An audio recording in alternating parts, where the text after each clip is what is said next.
as the media network and franchise.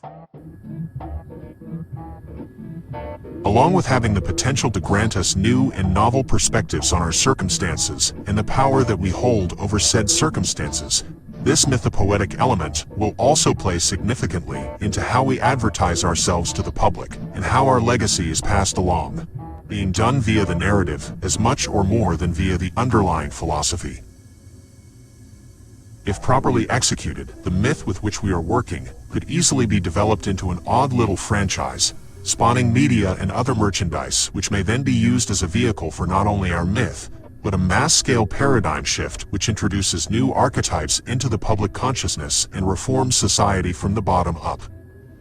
This would also be a great way to fund our cause and various undertakings, and I've got to say, I'm really excited about this idea, since I was initially unsure as to how to get the word out when I, myself, tend to be highly against proselytization and pamphleting, which is icky, intrusive, and often tends to draw in the wrong eyes.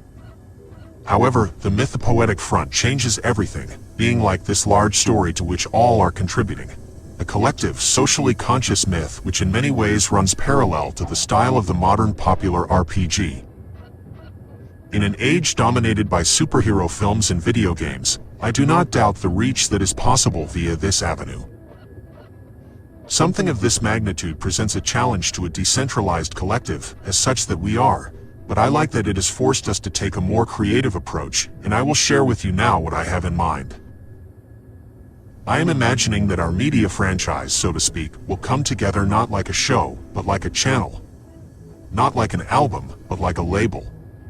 Not like a company, but like a community. In other words, anyone at all can go on to develop some sort of product, be it a game, comic book, art exhibit, television series, Desenesnet, in mind of Compra Chicos. The creator should then share their creation via an online forum where our members congregate.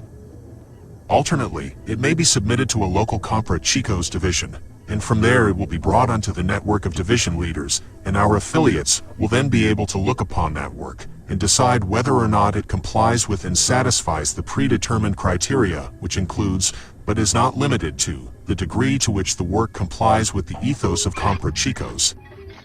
The collective shall then approve or deny the work, or its inclusion within our collective canon, in accordance therewith, doing so via a democratic process. The outcome will be a diversity of talent and perspective, operating with a singleness of aim. Thus, Compra Chicos is not like a company, but the thread that binds multiple diverse but semi-unanimous companies and entities. As the pool of media and products grows in size, I would like to see it all being bundled together and organized in the way of streaming services and more traditional systems, at which point the matter of quality control will take on a higher priority. However, I am speaking of something that is still a ways away, and for the first while I imagine it will look less like a company, and more like a bunch of independent creators pitching to the member body, for it is via these means that we will come to understand our own strength and the direction or directions in which we wish to move.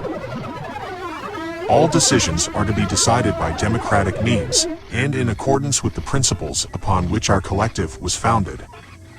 As I expressed earlier, we must see to it that these efforts keep to a meaningful and symbolic plot and presence, which do not incorporate meaningless superfluities for the sake of ratings, lest it all develop into yet another empty, one-dimensional project among a sea of the same.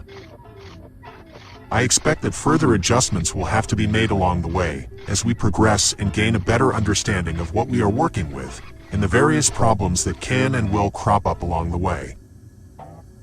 I understand that is experimental and quite daring,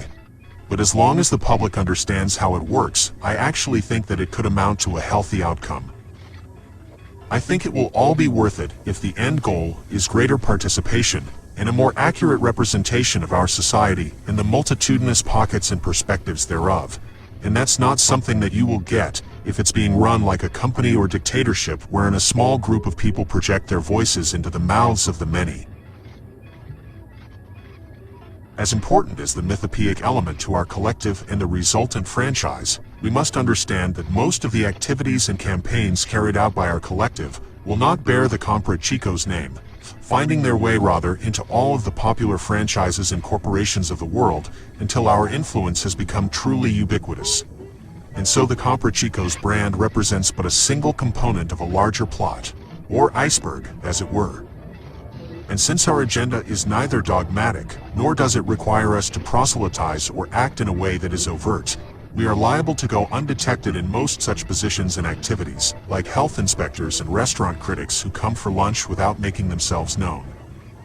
After all, we do not peddle an unnatural ideology, but an aim and attitude as natural as life itself.